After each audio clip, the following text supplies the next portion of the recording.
Bienvenue dans l'envers du décor américain, là où le pouvoir flirte dangereusement avec le spectacle de cirque, et où la frontière entre le sérieux et le grotesque s'efface sous les projecteurs.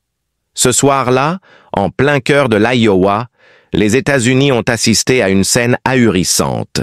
Non, il ne s'agissait pas d'un discours présidentiel classique. C'était une performance, un délire télévisé à ciel ouvert. Donald Trump, micro en main, face à une foule électrisée, a transformé une prise de parole officielle en une véritable dérive populiste à la frontière du surréalisme. Devant des dizaines de caméras, il n'a pas promis des réformes ou dévoilé une vision. Il a annoncé, très sérieusement, que l'océan allait redescendre, se calmer, se réguler de lui-même. Oui, selon lui, la mer va gérer toute seule le changement climatique, comme si la nature allait se plier au slogan d'un meeting de campagne. Mais le plus inquiétant, ce n'était pas l'absurde, c'était la conviction. La foi presque religieuse dans des contre-vérités qui n'amusent plus personne, sauf ceux qui y croient encore. Car ce soir-là, Trump ne s'est pas contenté d'improviser. Il a dérapé. Entre deux attaques contre ses adversaires politiques, il a évoqué l'organisation d'un combat de MMA dans les couloirs de la Maison-Blanche, un face-à-face physique avec Joe Biden. Pas une métaphore, pas une critique sur la violence du débat public. Non. Un vrai duel de boxe, pour la mise en scène, pour le style, pour le choc. L'image est brutale. Le message l'est encore plus. La politique, dans sa bouche, n'est plus qu'un sport de combat. Pas d'argumentation, pas de dialogue, juste un ring. Un président comme gladiateur et le peuple comme public avide de coups et de chaos. Et tout cela s'inscrit dans une logique parfaitement assumée. Trump ne parle plus au pays. Il parle à sa base. Il la flatte, il la galvanise, il la dresse. L'unité? Balayée. L'espoir? Remplacé par la peur, la complexité des enjeux, noyé dans des slogans simplistes, violents, efficaces. Mais le plus effrayant, c'est que cette stratégie fonctionne. La foule applaudit. Elle rit. Elle scande son nom comme à un concert, oubliant que l'homme sur scène est aussi celui qui détient les codes nucléaires. Que pendant qu'il délire sur des statues à son effigie ou des combats imaginaires, le pays s'enfonce dans une crise institutionnelle profonde. Les États-Unis, fracturés, incertains, sont suspendus aux mots d'un homme qui ne veut plus diriger mais régner. Ce n'est plus une présidence, c'est une mise en scène permanente. Et chaque punchline, chaque provocation, chaque promesse absurde fait partie d'un même objectif. Détourner, diviser, dominer. Il ne s'agit plus d'idées, il s'agit d'instinct, de réflexes primaires. D'une politique réduite à un spectacle où les faits n'ont plus leur place, où l'ennemi n'est plus un opposant mais une menace à éliminer. Ce glissement, insidieux, transforme peu à peu la démocratie américaine en terrain de jeu autoritaire. Et pendant que les analystes cherchent encore du sens à ce discours décousu, la réalité avance, implacable. Trump prépare son retour, non pas comme homme d'État, mais comme showman prêt à incendier la scène pour récolter les cendres. Et c'est cette logique qui rend la situation dangereuse. Car derrière les rires, il y a de la rage. Derrière les applaudissements, de la peur. Derrière le spectacle, un vide politique sidérant. Et face à ce vide, une question demeure. Combien de temps encore les États-Unis pourront-ils tolérer qu'un homme transforme la démocratie en ring de catch sans que personne ne quitte les gradins? Et si l'on ne trace pas cette ligne rouge aujourd'hui, qui garantira qu'elle ne sera pas franchie demain? Quand les mots perdent leur poids, la démocratie perd ses repères. Ce n'est pas simplement une question de vocabulaire malheureux ou d'humour douteux. C'est une alerte sur la nature même du pouvoir que Trump incarne. Un pouvoir qui joue avec le feu des symboles, qui se nourrit du scandale et qui teste encore et encore jusqu'où il peut aller sans être freiné.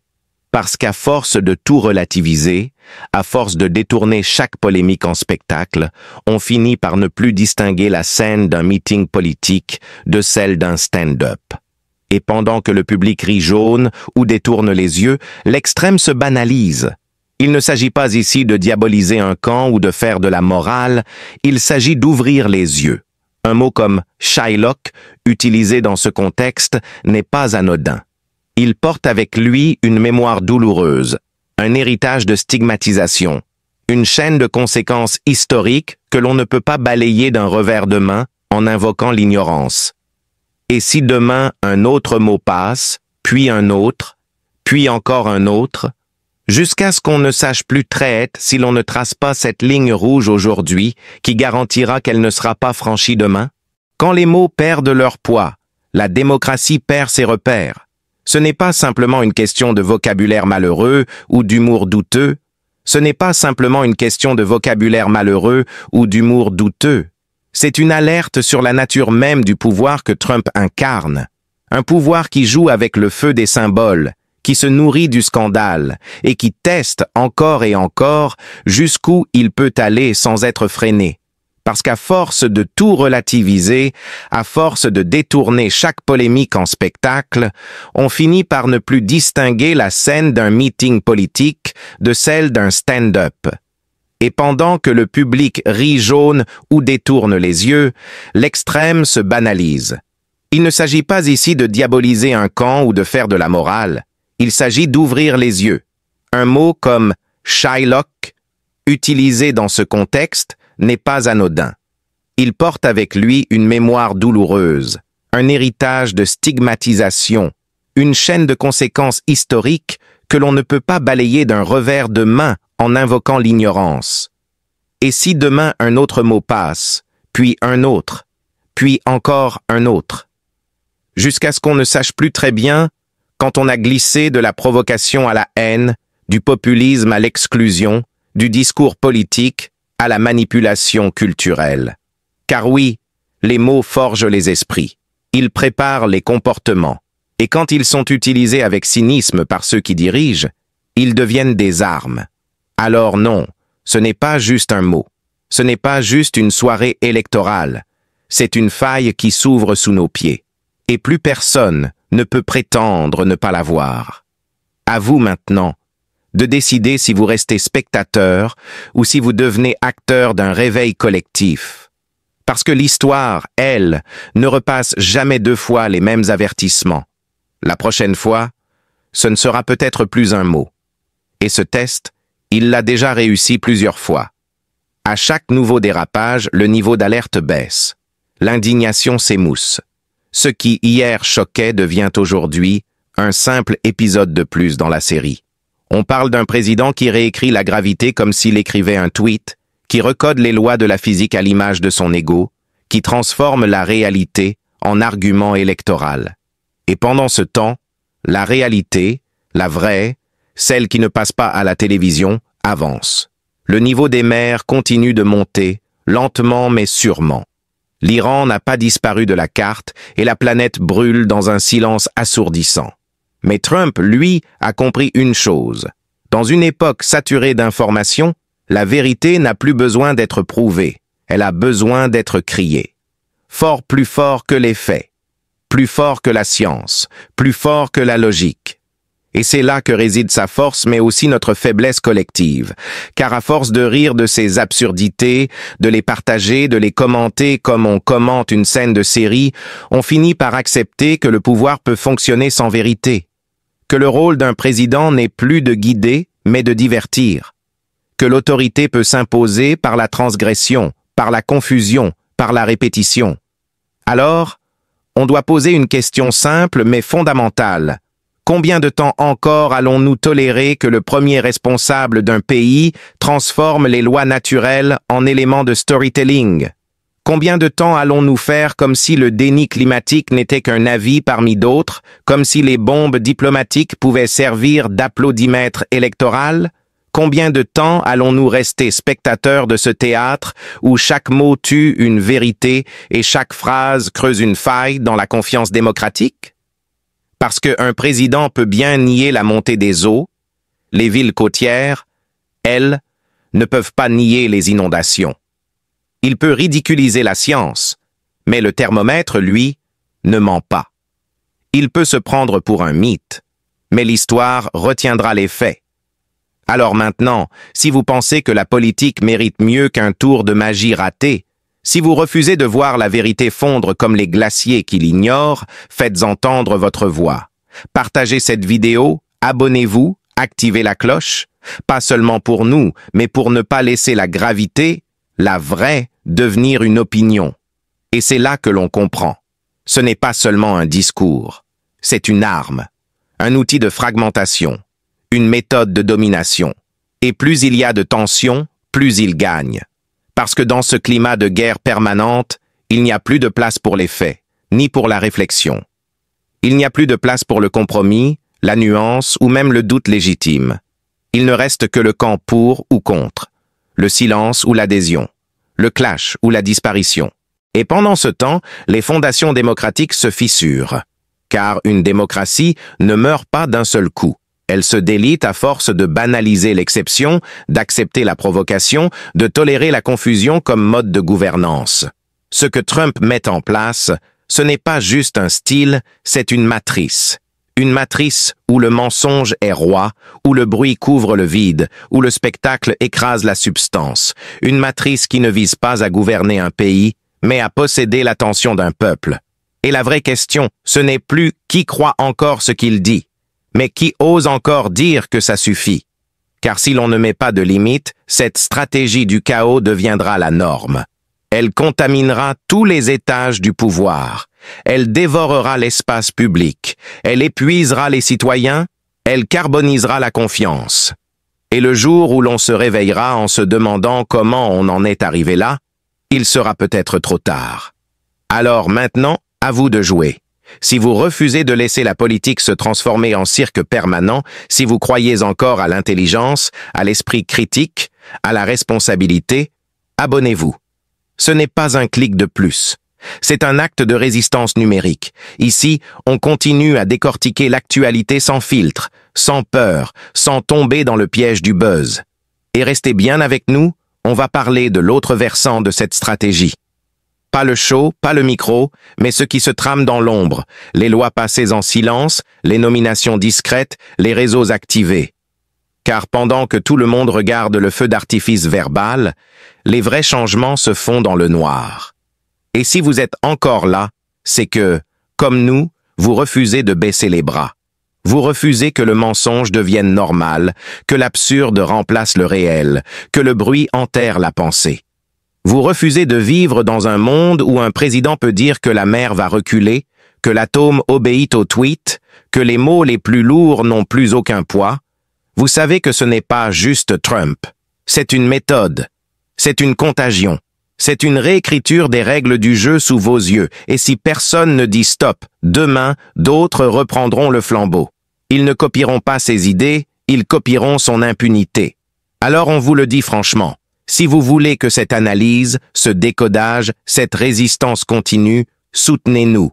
Abonnez-vous, activez cette cloche, partagez cette vidéo à ceux qui pensent encore que ce n'est pas si grave. Parce que si, ça l'est. Parce que dans l'histoire, les plus grands basculements ont commencé comme ça, dans un mélange d'indifférence, de rire gêné et de fatigue citoyenne. Ne laissons pas cette époque devenir notre normalité. Et surtout, ne restons pas silencieux. Le silence est ce que le mensonge préfère. Alors ici, chaque semaine, on allume la lumière. On décrypte. On confronte. On refuse d'avoir peur. Et vous, vous êtes prêts à continuer avec nous? Parce que la suite, croyez-nous, va secouer encore plus fort. Parce que ce qui arrive ensuite pourrait bien être le dernier acte du spectacle, ou le premier d'une tragédie. Car à ce stade, ce n'est plus seulement Donald Trump qui est en cause. C'est un système qui vacille. C'est une démocratie qui s'habitue à l'impensable. Ce sont des citoyens qui, lassés, résignés ou désorientés, commencent à accepter que le pouvoir puisse se passer de vérité, de science, de cohérence. À force de répétition, ce qui choquait hier devient la norme d'aujourd'hui. On ne s'indigne plus, on détourne les yeux, on soupire, on encaisse, et c'est précisément là que réside le danger. Quand un président peut dire, dans la même tirade, que l'océan reculera, que des frappes invisibles ont désintégré le programme nucléaire iranien, qu'il mérite des statues géantes et qu'un mot antisémite n'est qu'une figure de style, et que cela ne provoque ni crise majeure, ni levée de boucliers nationaux, alors ce n'est pas seulement lui qui a franchi une ligne, c'est nous tous qui l'avons déplacé. Parce que le véritable basculement, ce n'est pas le scandale, c'est l'absence de réaction. Le silence, la banalisation, l'idée que tout cela fait simplement partie du personnage. L'idée qu'il est inutile de réagir, puisque c'est toujours comme ça. Mais dans une démocratie, tout ne se vaut pas. On ne peut pas placer sur le même plan une opinion et une falsification, un style et une menace, une exagération et une insulte historique. Accepter cela, c'est accepter qu'un chef d'État gouverne sans garde-fou, qu'il transforme la fonction présidentielle en performance permanente, qu'il remplace le réel par le récit, la raison par le show, la complexité par des slogans vides mais viraux. Et le plus dangereux, c'est que cette méthode fonctionne, parce qu'elle ne cherche pas à convaincre, elle cherche à occuper l'espace, à saturer le débat, à tuer le fond par le trop-plein de forme, à anesthésier toute pensée critique, à fatiguer l'indignation jusqu'à ce qu'elle se taise. Alors non, le plus grave ce n'est pas ce qu'il dit, c'est ce que nous ne disons plus, c'est ce que nous ne faisons plus, c'est ce que nous acceptons, les yeux mi-clos, parce que l'absurde est devenu un bruit de fond, parce qu'on s'est habitué, parce que la démocratie ne s'effondre pas toujours dans un fracas. Parfois, elle glisse, doucement, dans l'indifférence générale. Et si aujourd'hui, un président peut réécrire la gravité, effacer l'histoire, jouer avec le feu, et appeler ça un discours, que pourra-t-il faire demain si plus personne ne dit stop? Mais le plus troublant, c'est que personne, ce soir-là, n'a interrompu le président. Aucun conseiller, aucun modérateur, aucun contrepoids. Comme si tout le monde avait accepté ce glissement, comme si le délire était devenu une procédure normale. Et là, un document surgit, une note confidentielle transmise en interne au comité national du parti 3 jours avant le discours. Objet, tolérance élargie aux initiatives oratoires. En clair, laissez-le dire ce qu'il veut. Ne corrigez rien. N'intervenez pas. Il faut voir jusqu'où ça tient. Car c'est ça le cœur de cette nouvelle ère. Tester la résistance. Résistance du public, des journalistes, des institutions, de la vérité elle-même. Tester jusqu'à ce que tout cède. Et quand tout a cédé, il ne reste plus que le narrateur. Celui qui crie le plus fort, celui qu'on entend encore quand tout le reste est brouillé. Ce soir-là, Trump a transformé la politique en expérience de laboratoire. Et nous, les citoyens, sommes devenus des sujets d'étude. On ne nous parle plus. On nous expose, on nous observe, on nous mesure. Ce que révèle ce discours, ce n'est pas seulement une dérive, c'est une méthode, une structure, un protocole du chaos, un effacement programmé des repères communs. Parce qu'une fois qu'il n'y a plus de haut ni de bas, de vrai ni de faux, il ne reste plus que la voix qui parle. Et cette voix, en l'occurrence, c'est celle d'un président qui ne propose rien, mais impose tout. Un président qui se moque des faits, qui tord le langage, qui insulte la mémoire et la science, non pas par erreur, mais par stratégie. Il faut choquer pour gouverner. Il faut saturer pour régner. Et le plus effrayant, c'est que ça fonctionne. Les chiffres d'adhésion montent. Les communautés se radicalisent. Les contre-pouvoirs hésitent. L'opposition se divise. Et les mots perdent leur sens. Gravité, démocratie, liberté, climat, peuple, ennemi, tout se confond dans un nuage de phrases flamboyantes, creuses et dangereusement efficaces. Alors, demandons-nous, que reste-t-il quand la parole n'a plus de boussole? Quand les discours présidentiels deviennent des performances d'illusionnistes? Quand les appels à la haine sont maquillés en patriotisme? Il reste la répétition, le spectacle, le rituel, et bientôt, la soumission. Car à force d'être exposé au poison, on finit par ne plus sentir son goût. C'est le point de rupture invisible, celui où tout devient acceptable parce que tout est devenu habituel. Et si ce discours n'était pas l'exception, mais la répétition générale? Si ce soir-là, Trump n'improvisait pas, mais lisait avec précision un script pensé pour désactiver nos alarmes une par une? Peut-on vraiment croire que l'homme le plus surveillé de la planète laisse échapper par hasard un mot comme Shylock? Qu'il évoque la baisse des océans comme une intuition poétique? Qu'il imagine des statues à son effigie sans arrière-pensée? Non. Rien n'est gratuit. Tout est utile. Tout est mis en scène. Et c'est là que le vertige commence. Parce que si l'on accepte l'idée que ce discours est une arme, alors il faut admettre que nous sommes en guerre. Pas une guerre de balles, une guerre de récits. Une guerre où chaque mot peut exploser. Une guerre contre le réel. Et dans cette guerre, le président n'est pas un commandant en chef. Il est une image, un symbole, un virus. Il contamine l'espace, l'idée même de vérité.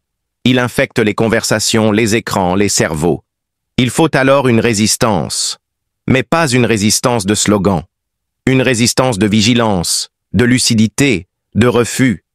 Parce que si demain, un autre président prend la parole pour dire que la Terre est plate et que tout le monde rit sans bouger, alors ce sera trop tard.